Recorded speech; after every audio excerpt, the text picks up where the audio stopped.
Je vais dire une prière pour recommander ce moment. Seigneur, que l'honneur et la gloire te reviennent, car c'est toi qui as permis ce moment. Là où il y a un rassemblement, c'est que ton esprit est là. Alors parle, ton peuple t'écoute, tes fils t'écoutent. Oui, il y a une différence entre un enfant et un fils. Nous voulons être des fils dans ta maison. Car le fils est celui qui mange à la table de son père, et le serviteur est dehors. Gloire et honneur à toi, Jésus, pendant ce moment. Sois glorifié, magnifié, exalté dans le nom de Jésus. Amen. Alors nous demandons à quelqu'un dans l'assemblée de nous faire cette première lecture dans le livre de Jean, le chapitre 6, les versets 53 à 58. Lisons la parole de Dieu dans Jean 6, à partir du verset 53 à 58. Jésus leur dit, en vérité, je vous le dis, si vous ne mangez la chair du Fils de l'homme, et si vous ne buvez son sang, vous n'avez point la vie en vous-même. Celui qui mange ma chair et boit mon sang a la vie éternelle, et je le ressusciterai au dernier jour. Car ma chair est vraiment une nourriture, et mon sang est vraiment un breuvage. Celui qui mange ma chair et boit mon sang demeure en moi, et je demeure en lui. Comme le Père qui est vivant m'a envoyé, et je vis par le Père, ainsi celui qui me mange, vivra par moi. C'est ici le pain qui est descendu du ciel, qui n'en est pas comme vos pères qui ont mangé la manne et qui sont morts. Celui qui mange de ce pain vivra éternellement. Amen. Alléluia. Amen. Merci beaucoup. Nous pouvons nous rasseoir, s'il vous plaît. Alors, avant que je ne rentre dans le développement de mon texte de base, j'aimerais d'abord qu'on puisse parler de notre thème général. Ce thème que nous avons ici nous dit « déchirons la chair ». Alléluia. Ma première question, c'est quoi cette chair? Amen. Nous sommes des hommes de Dieu et nous parlons un langage spirituel et non un langage charnel. Alléluia. Ici, nous n'allons pas parler de la chair physique, parce qu'il ne s'agit pas de cette chair dont il est question ici. Alléluia. Nous allons parler de la chair qui est représentée premièrement par un voile. Et ce voile également est représenté par une nature et aussi une compréhension. Alléluia. Alors, donc nous parlerons de ce voile-là, parce qu'aujourd'hui, il nous est dit dans la parole de Dieu qu'en réalité, dans l'homme, c'est l'esprit. C'est le souffle de Dieu qui donne l'intelligence. En réalité, dans l'homme, ce n'est pas le corps physique. Nous savons que le corps physique passe, mais celui qui demeure, c'est l'esprit. Et lorsqu'aujourd'hui, on nous parle même d'un fils, le fils n'est pas le corps, le fils est l'esprit. Alléluia. Car la parole de Dieu nous dit qu'un fils, un enfant nous est né, un fils nous est donné. Celui qui est donné, ce n'est pas le corps, mais c'est l'esprit. Le corps passe, mais l'esprit demeure. Donc, comme il est question de l'esprit qui est fils de Dieu en nous, alléluia, c'est de ce fils-là que nous allons parler. Alléluia. Pourquoi j'ai parlé de la chair en tant que voile? Parce que lorsque nous sommes dans l'homme, l'homme qui est une nature voile notre entendement. Notre esprit ne comprend plus les choses de l'esprit, il commence à comprendre les choses de l'homme. Alléluia. Et comme l'esprit qui est en nous fait un voyage de sa divinité vers le corps, là où il s'est installé aujourd'hui, c'est pour ça qu'il comprend quelles choses du corps et ne veut plus comprendre les choses de l'esprit. Alléluia. J'ai parlé du voile. Pourquoi le voile? Et à quel moment le voile est rentré dans la vie de l'homme? Nous allons le commencer depuis le jardin d'Éden. Alléluia. Oui, la parole de Dieu nous dit, une fois qu'Adam a mangé le fruit défendu il n'était plus dans la dimension de Dieu. Amen. Alors, Dieu a commencé à chercher Adam. Dieu a dit, Adam, Adam, où es-tu? La première question que nous allons nous poser, si c'est de manière physique, Dieu, créateur du ciel et de la terre, Dieu tout-puissant, il voit tout, il connaît tout, il entend tout. Comment peut-il encore chercher Adam? Alléluia. Ne savait-il pas où se trouvait Adam? S'il voit tout, il connaît tout, donc il savait où se trouvait Adam. Mais puisque Adam n'était plus dans la nature de Dieu, Adam était maintenant dans une autre dimension. Et c'est pour ça qu'il y a eu voile entre sa divinité et lui-même. Alléluia. Et ce voile interdisait Dieu de voir Adam dans la dimension où il se trouvait. Alléluia. Adam non plus ne pouvait plus voir Dieu dans la dimension où se trouve Dieu. Alléluia. Et tout cela se passe dans l'homme que nous sommes. Alléluia. Amen. Je vais encore le dire autrement. Nous savons que l'homme a plusieurs dimensions. La parole de Dieu nous dit que nous avons l'âme, l'esprit et le corps. Mais ce que nous oublions, c'est que nous avons aussi la divinité en nous. Puisqu'il est dit que l'homme est le temple de Dieu. Mais il est également dit, vous êtes des dieux, pourtant vous mourrez comme des hommes. Ce qui veut dire, au départ, nous étions des dieux, marchant dans la divinité, comprenant la lumière qui est la compréhension de Dieu. Puisque nous savons également que Dieu a une pensée qui n'est pas la pensée de l'homme. Dieu a une nature qui n'est pas la nature de l'homme. Dieu ne marche pas dans la corruption, mais dans l'incorruptibilité. Alléluia. S'il y a eu voile, c'est parce que l'homme a entendu une voix étrangère.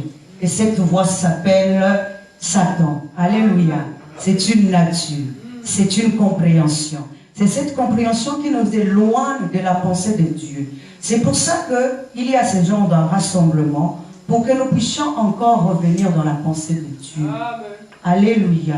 Parce que nous ne pouvons pas nous réaliser la divinité qui est en nous si nous ne rentrons pas dans la pensée de Dieu. Alléluia. Ce n'est pas seulement dans un ou dans l'autre, mais c'est en tout l'être humain. C'est pour ça que quand on parle de l'homme ici, on ne parle pas de l'homme qui est tout seul, individuel, non. On parle de l'homme collectif. Alléluia. La parole de Dieu nous dit que le premier Adam est devenu une âme vivante, alors que le dernier Adam deviendra un esprit vivifiant. Donc nous sommes en train de parler d'un homme collectif, pas d'un seul homme individuel. C'est pour ça que lorsque nous marchons individuellement et nous n'arriverons pas toujours à former le corps qui est le dernier Adam. Alléluia. Amen. Alléluia. Amen. Oui, effectivement, le corps qui doit être formé. Parce qu'effectivement, lorsque nous parlons d'Adam, nous voyons Adam comme un être humain individuel. Mais ce que nous oublions, c'est qu'en nous, il existe. Amen. Et c'est le processus du développement de l'homme qui partira de Adam primitif à l'Adam définitif. Alléluia. Parce qu'il y a une différence entre Adam qui meurt et Adam qui vit éternellement. Amen. Et c'est ce processus-là qui commence par Adam dans le jardin, qui doit mourir et vivre dans l'homme. Alléluia. Ensuite, il doit mourir encore dans l'homme pour renaître dans le Seigneur. Alléluia. C'est pour ça que lorsque Jésus est mort, il a fallu que le rideau du temple puisse se déchirer. Parce que Jésus ne mourait pas dans le Seigneur, mais Jésus mourait dans l'homme. Alléluia. Puisqu'il est dit, un grain doit tomber dans le sol pour mourir afin de renaître de nouveau. Si le grain ne tombe pas, le grain ne meurt pas et il reste seul. Mais s'il meurt, alléluia, il se renouvelle. Et s'il se renouvelle, il pousse et il devient un arbre et il est formé de plusieurs fruits. Ce qui nous intéresse encore ici, c'est les fruits. Et non les fruits de l'homme, mais les fruits de l'esprit. Parce qu'il nous est dit que la chair a des désirs qui sont contraires à ceux de l'esprit. Et c'est là que nous comprenons que la chair, là, il ne s'agit pas de la chair physique, mais il s'agit d'une nature. Amen. Alléluia. C'est pour ça, bon nombre d'entre nous, nous ne savons même pas faire la distinction entre ce qui est de la chair et ce qui est de l'esprit. Nous vivons selon l'homme et nous ne comprenons même pas que nous sommes en train de vivre selon l'homme. Ce n'est pas parce que nous sommes hommes de Dieu que nous vivons déjà selon l'Esprit. Amen. Mais nous pouvons être hommes de Dieu, remplir les salles, mais nous sommes en train de vivre selon l'homme terrestre. Alléluia.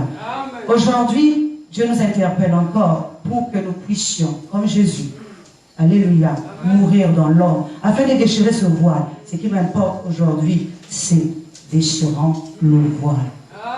Parce que Dieu n'est pas humain. On ne peut pas voir Dieu.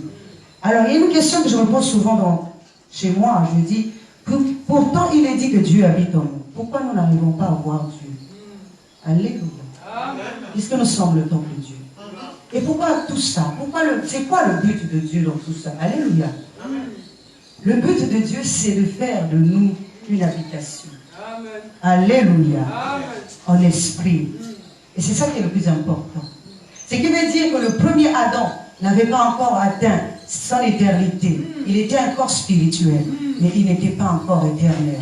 Or, Dieu a besoin d'un corps éternel. Alléluia. Et ce corps éternel va venir d'abord à l'homme. Mourir encore dans l'homme, parce que l'éternité se trouve d'abord dans l'homme. Alléluia. Dites Amen.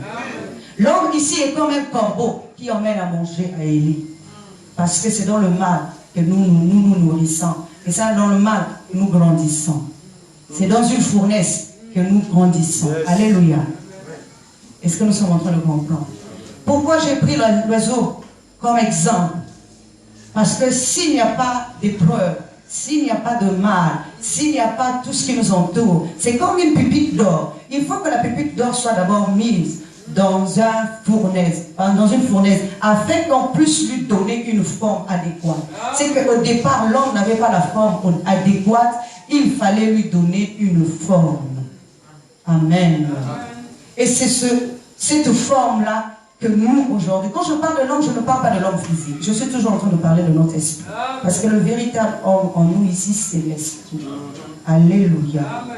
C'est pour ça que Dieu dit dans l'Église, chapitre 9, je crois, non, plutôt 12, chapitre 12, le verset 9, il est dit, jusqu'à ce que la poussière retourne à la poussière, à la terre, et l'esprit à Dieu. Et c'est l'esprit qui est fils de Dieu. C'est pour ça que la parole de Dieu nous dit encore, une fois de plus, que lorsqu'on a formé l'homme, c'est le souffle qui est venu habiter dans l'homme. C'est donc l'homme véritable, c'est le souffle qui est venu là. C'est lui qui apporte l'intelligence. Alléluia. Donc il faut que cet homme-là qui est venu en séjour dans l'homme terrestre reparte encore dans le spirituel et dans l'éternité. Alléluia.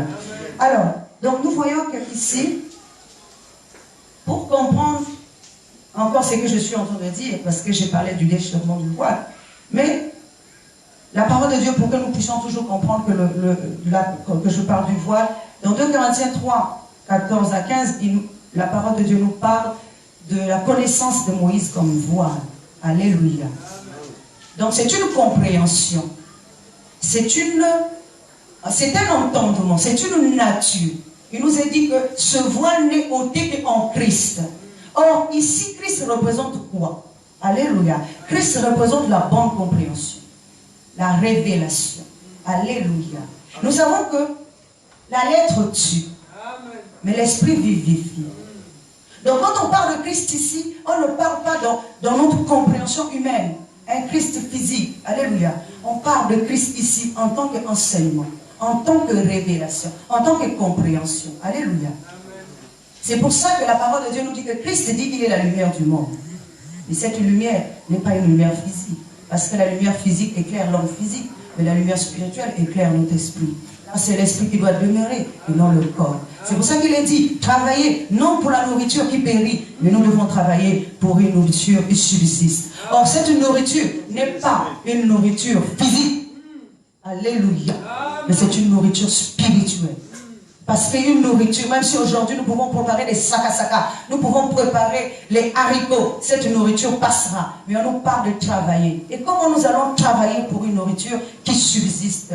C'est dans la compréhension que nous allons former notre corps.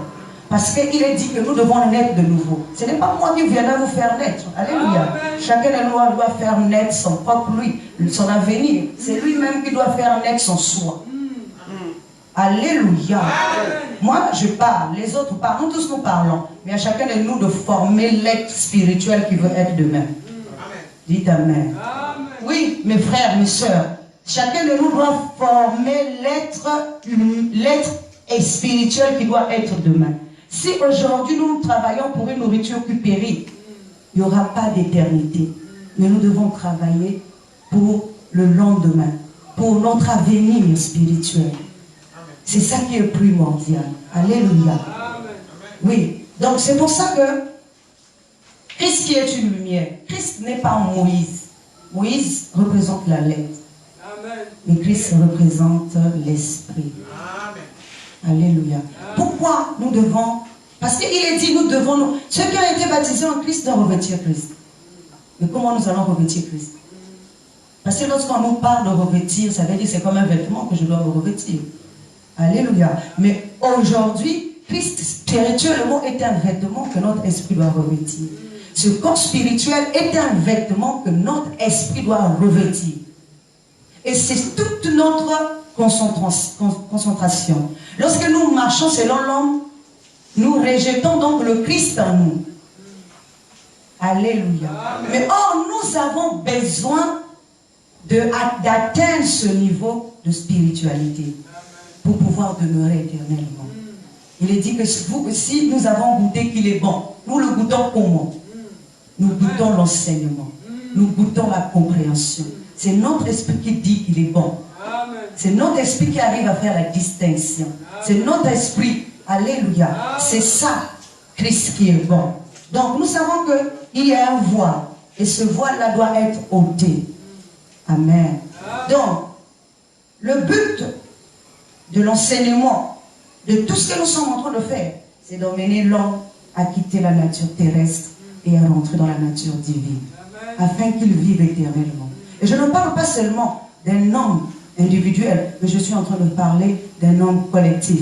Parce qu'il est dit, faites de toutes les nations mes disciples, en les baptisant au nom du Père, du Fils et du Saint-Esprit.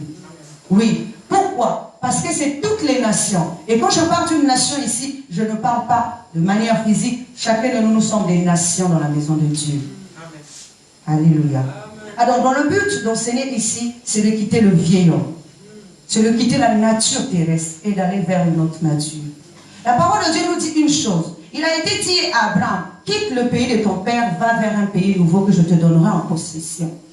Ce pays-là n'est pas dans un sens encore physique, mais c'est le corps éternel où va demeurer l'homme. C'est pour ça, l'homme doit choisir de quitter maintenant là où il est, parce qu'il est venu en séjour. Il est comme le fils prodigue, qui a pris ce qu'il appartenait au père, qui est allé vers une autre nation. Mais en séjournant là-bas, il va se rendre compte qu'il a tout dilapidé. Il faut qu'il retourne chez lui. C'est comme Jacob, il a pris la bénédiction de son frère. Il est parti dans la patrie maternelle, c'est-à-dire vers la chair. Et quand il s'est rendu compte que son temps venait de finir et s'écouler, il faut qu'il retourne dans la patrie paternelle. Parce que la patrie paternelle, c'est le céleste, c'est la divinité, c'est le cœur, c'est l'éternité.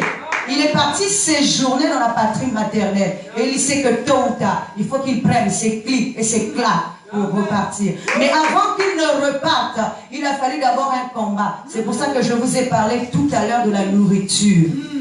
Et je vous ai parlé du corbeau. Parce que celui qui combattait Jacob, tant qu'il n'y avait pas une lueur qui pénétrait, Jacob ne savait pas avec qui il était en train de combattre. Alléluia. Il a fallu qu'à un moment donné, que le soleil commence à se lever. Et lorsqu'il a vu, il a commencé, quand je parle du soleil ici, je ne parle pas du soleil physique, je parle de la compréhension. Lorsque la compréhension commence à rentrer dans l'esprit, c'est là que Jacob commence à comprendre que la personne qui me combat là, l'homme qui me combat là, n'est pas un homme physique, mais c'est Dieu qui me combat. Alléluia.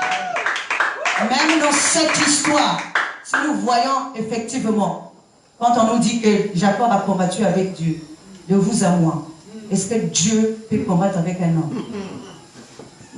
Donc il va donner quel coup de poing? Alléluia. Et Jacob va lui donner quel coup de poing? Alléluia. Donc nous voyons bien que même lorsque nous sommes dans le mal, nous sommes en train de combattre avec Dieu. Et Dieu qui nous combat, c'est dans le but de nous donner une autre nature. Et c'est cette nature qui est importante devant Dieu. de nous sortir de Jacob, comme l'a dit l'apôtre ici, et que nous puissions rentrer dans Israël. Alléluia.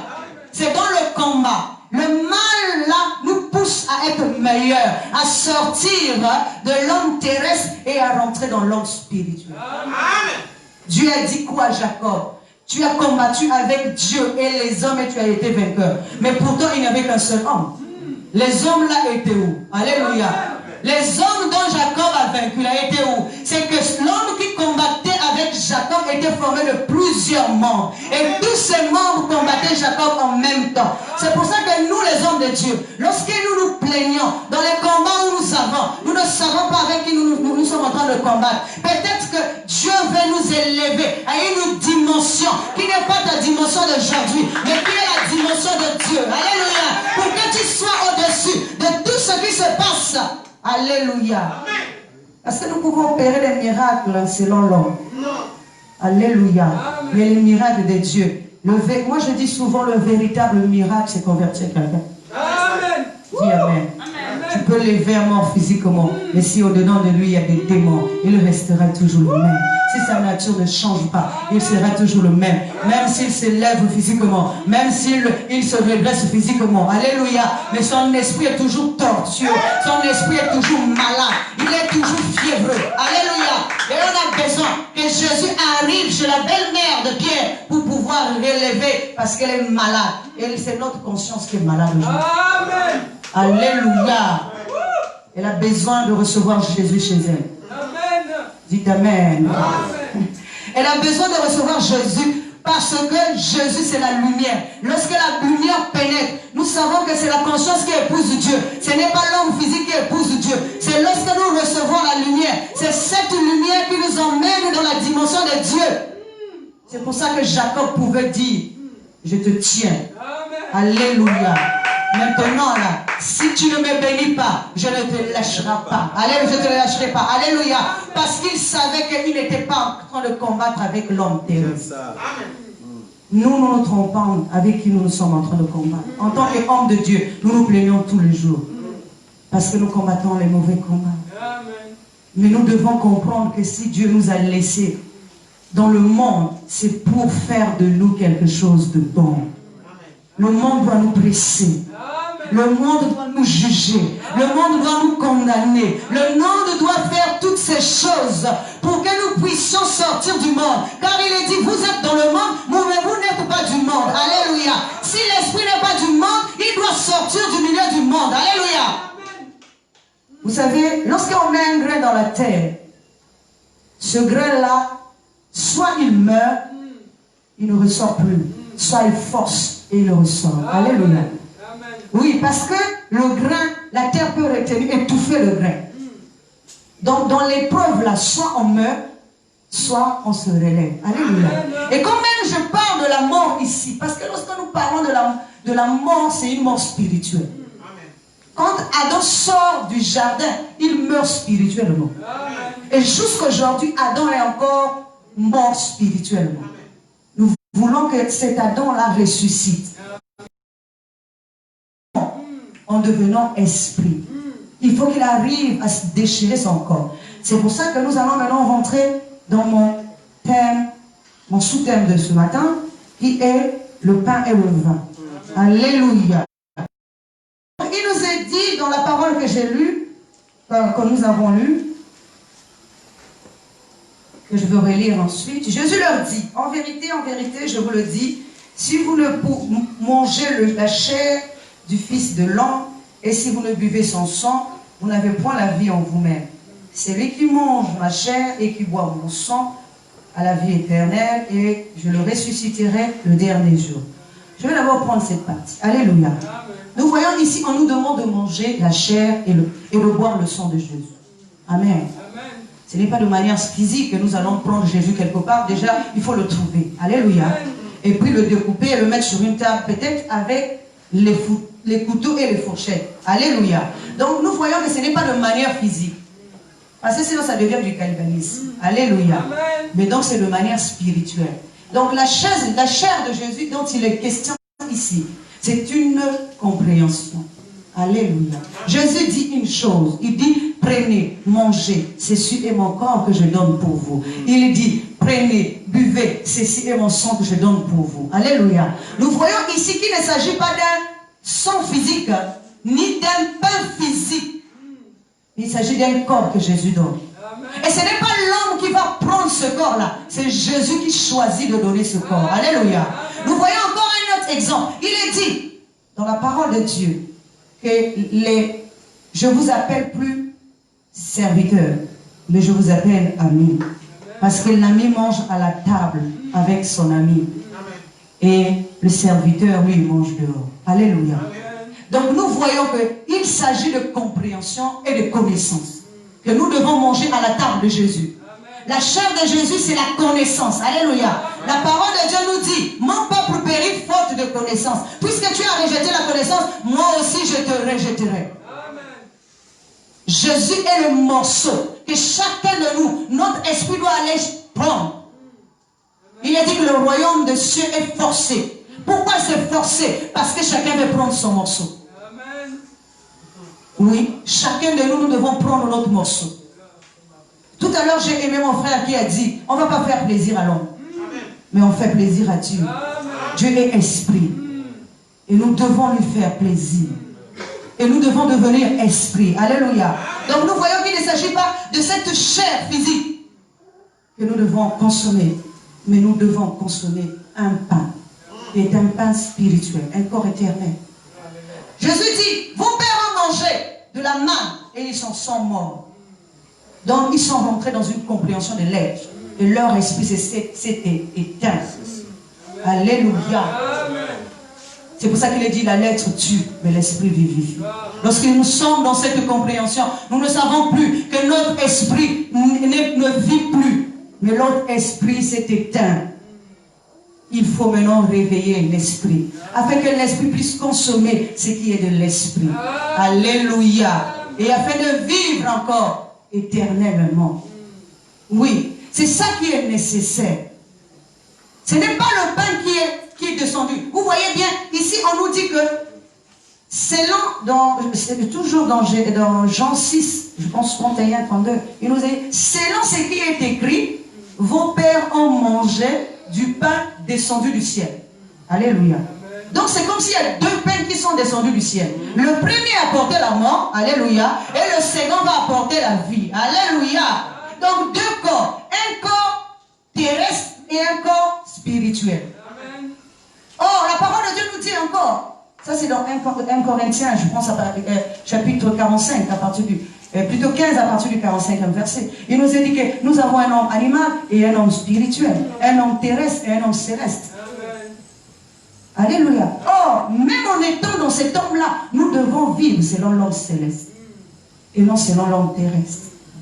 C'est le but, c'est de voyager. C'est pour ça que tout à l'heure, je vous ai parlé d'un Adam qui quitte, qui va. C'est un processus. Dans le processus de développement de l'homme, dans l'évolution de l'homme spirituel, il part d'un état d'esprit, il part d'un niveau, il part d'une compréhension, il part d'un âge donné vers un autre âge. Et là, nous sommes en train de rentrer dans l'âge final de l'homme. Alléluia. Le revêtement du Christ.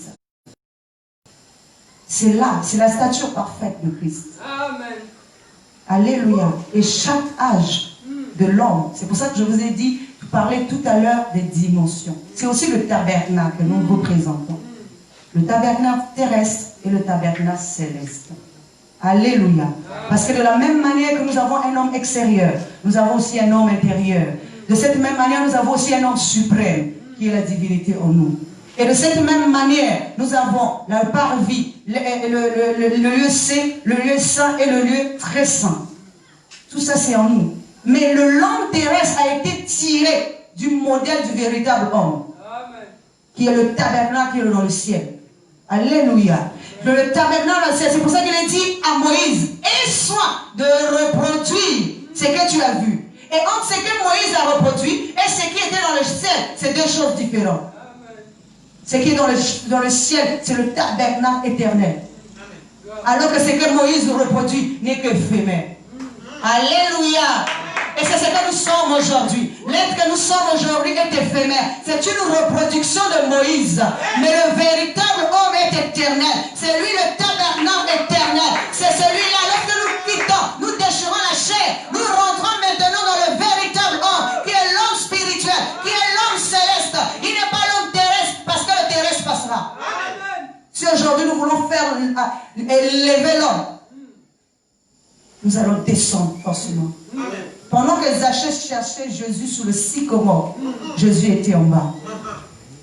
Oui, mais lorsque, que représente cela? Cela représente le niveau de l'homme spirituel que nous avons aujourd'hui. Il est né. Et il se dit que je veux monter. Se prendre des hauteurs sur l'homme. Je vais grandir. Parce que je vais monter. Spirituellement, c'est un né, mais il monte sur le sycomore. Pour se dire que c'est là que je vais trouver Jésus. Alléluia. C'est là que je vais rencontrer la divinité. Mais tu ne rencontres pas le véritable divin. Tu vas rencontrer forcément la mauvaise divinité. Alléluia. Mais Jésus, lorsqu'il passe, il dit quoi? À Zachée, descends d'abord. Descends de ta hauteur. L'homme, si tu as monté jusqu'en haut, tu dois descendre de ta hauteur. Descends de l'homme là où tu te situes. Tu dois chercher Jésus en bas. Parce que Jésus se trouve dans l'humilité. Jésus se trouve dans l'humilité. Et tout ce que tu as pris aujourd'hui, tu dois le rendre dans les 4 dimensions. Parce que l'homme a aussi 4 dimensions. C'est un tabernacle. Et l'homme céleste aussi est un tabernacle. Jusqu'aujourd'hui, la plupart du temps, nous ne savons pas que nous connaissons que les 7 esprits de Dieu. Mais Dieu a 8 esprits. Alléluia. Ça aussi, c'est une parenthèse. Il est représenté par David qui est éloigné. Pendant que les 7 enfants d'Isaïe étaient là. Samuel croyait que c'était parmi les enfants d'Isaïe qu'il allait prendre un second homme sur le trône. L'homme nouveau. Mais ce n'était pas parmi les 7 enfants d'Isaïe. C'était celui qui était caché. Celui qui incarne la révélation. Celui qui incarne le caché. Celui qui incarne le secret. C'est celui-là, là. C'est le plus petit de tous. Il est caché. Il est le Benjamin. Alléluia. C'est celui qu'on doit aller chercher, qu'on doit aller ramener dans la lumière. Alléluia. C'est celui-là. Le secret. La révélation. C'est celui-là qui vient apporter la lumière. C'est pour ça que c'est lui qu'on envoie apporter du pain à ses 3 frères qui sont en guerre. Parce qu'il est la révélation. Et c'est celui qu'on a besoin. Dieu retenait. C'est pour ça que Dieu n'a pas voulu envoyer son fils Benjamin. Et plutôt Jacob n'a pas voulu envoyer son fils Benjamin. Parce qu'il retient une partie. Mais à un moment donné, il faut qu'il lâche. Alléluia. C'est la révélation. C'est la révélation qui peut emmener l'homme à changer. C'est la révélation qui peut emmener l'homme à croître. C'est la révélation qui peut emmener l'homme à atteindre la dimension que Dieu attend de lui. Sinon, il reste un bébé spirituel. Sinon, il est sourd, un sycomore, croyant qu'il est déjà grand, parce que le sycomore lui donne un niveau. Comme Satan face à Jésus. Il s'est dit, alléluia, qu'il voulait lui donner le mort. Ça, c'est le second homme. Le second homme ne fléchit jamais ses yeux. Le second homme est stable. Il sait que je suis fils dans la maison de Dieu. C'est pour ça que nous nous paniquons, parce que nous sommes encore dans le premier homme. Nous devons nous dépouiller du premier homme. Le premier homme se panique. Le premier homme, le premier Adam doit passer pour que nous rentrons. C'est pour ça que le premier Adam, comme il se paniquait, sa conscience qui est représentée par Ève a mangé le fruit interdit. Et lui a transmis dans le corps. Et il a commencé à refléter. C'est quand on comprend, c'est ce qu'on reflète.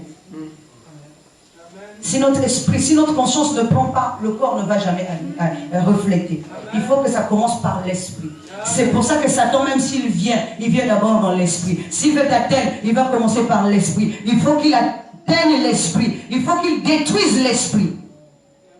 Pour que cela soit reflété. Regardez même quelqu'un qui a des problèmes. La plupart du temps, s'il commence déjà à s'affecter à l'extérieur, ça veut dire que sa conscience déjà est très abattue. C'est la même chose. Nous allons prendre du pain. La parole de Dieu nous dit, Ecclésiaste, chapitre 11, le premier verset, jette ton pain dans l'eau et tu le retrouveras.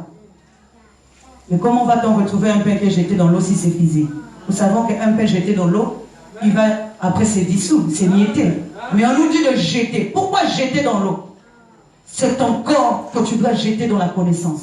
Afin qu'il soit porteur de lumière. Afin qu'il soit porteur de connaissance. Alléluia. Oui, si tu reçois la connaissance, parce que la virilité d'un homme spirituel n'est pas dans le sens physique. La virilité d'un homme spirituel, c'est lorsque tu as la connaissance. Parce que la connaissance, tu peux vaincre Satan. Satan est une compréhension. C'est les ténèbres. Toi aussi, tu dois être une compréhension pour pouvoir le vaincre. Ce n'est pas avec les coups de poing. Mais c'est avec la connaissance. Mais pour que tu aies la connaissance, il faut que...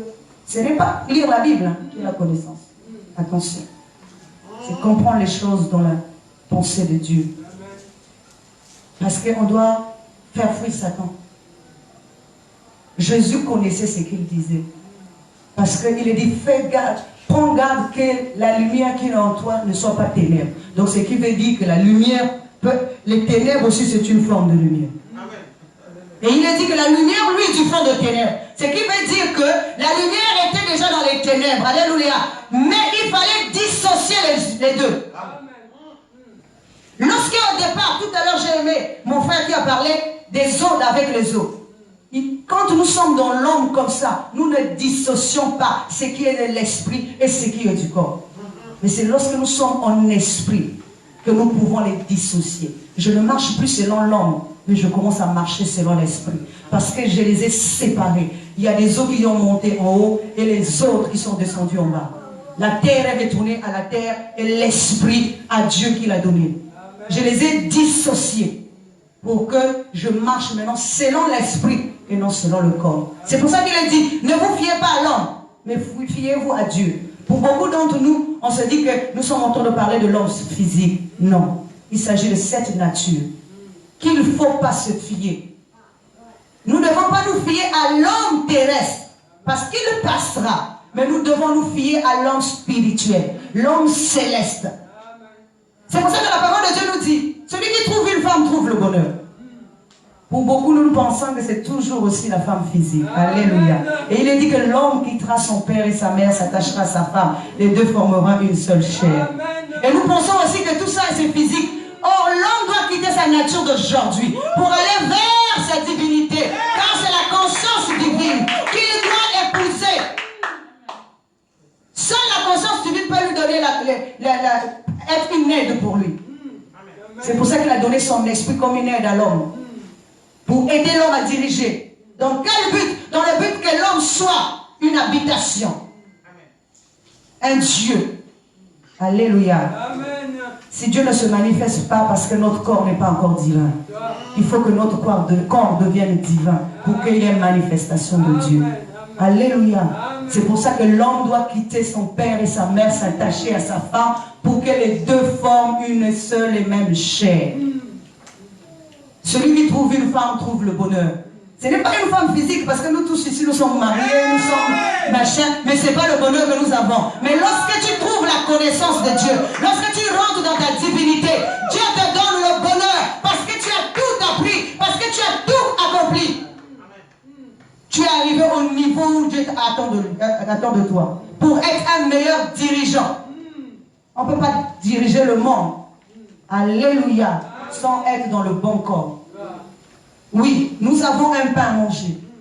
Nous avons une chair à manger. Nous avons le sang qui est un breuvage à boire. Une nature que Jésus donne. C'est Jésus qui le donne lui-même. Mais ce n'est pas nous qui sommes allés le chercher. C'est lui qui est venu nous donner.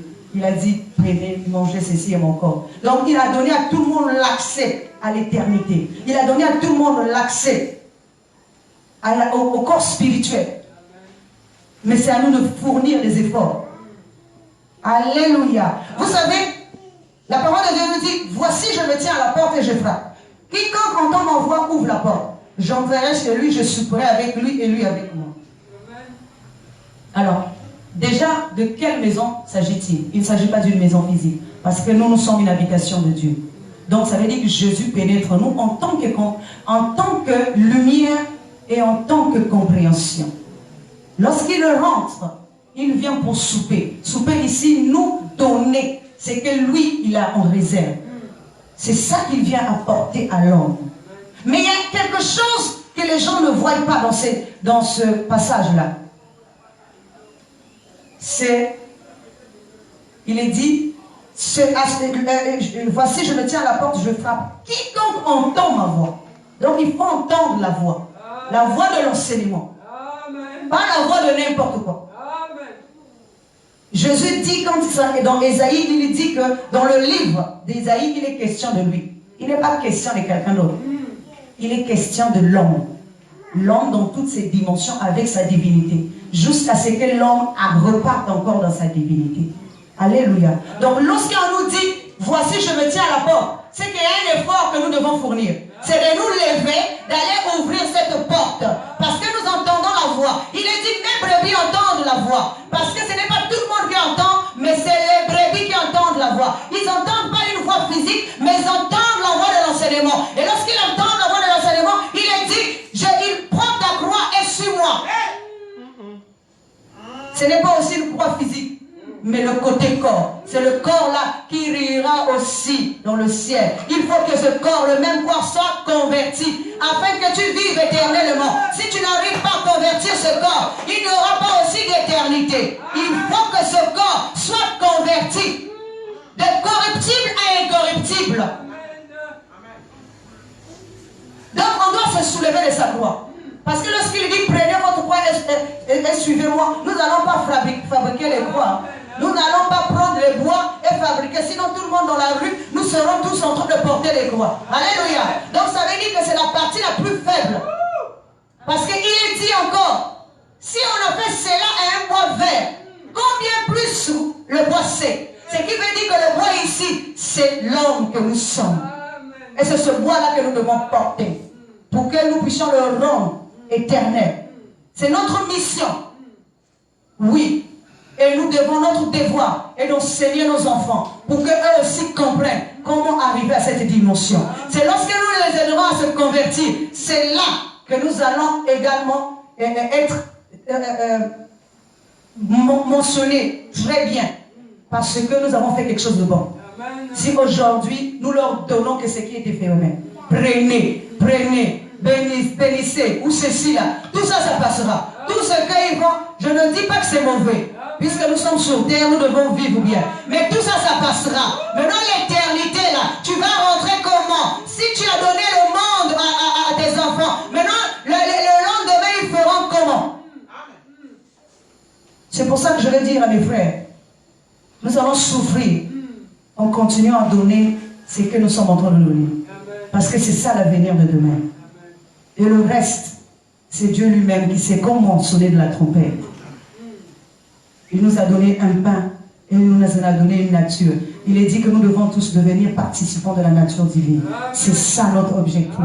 Devenir. Et Paul dit, je cours vers le but. Et le but de Paul était la perfection. Or, la perfection, c'est le Christ. Si nous sommes dans la perfection, si nous sommes dans le Christ, c'est que nous avons déjà atteint un niveau. Et c'est là que c'est maintenant. Ce n'est pas après notre mort physique que nous allons atteindre ce niveau. Nous allons travailler maintenant pour atteindre ce niveau. Que la parole de Dieu trouve face à nous. Merci beaucoup.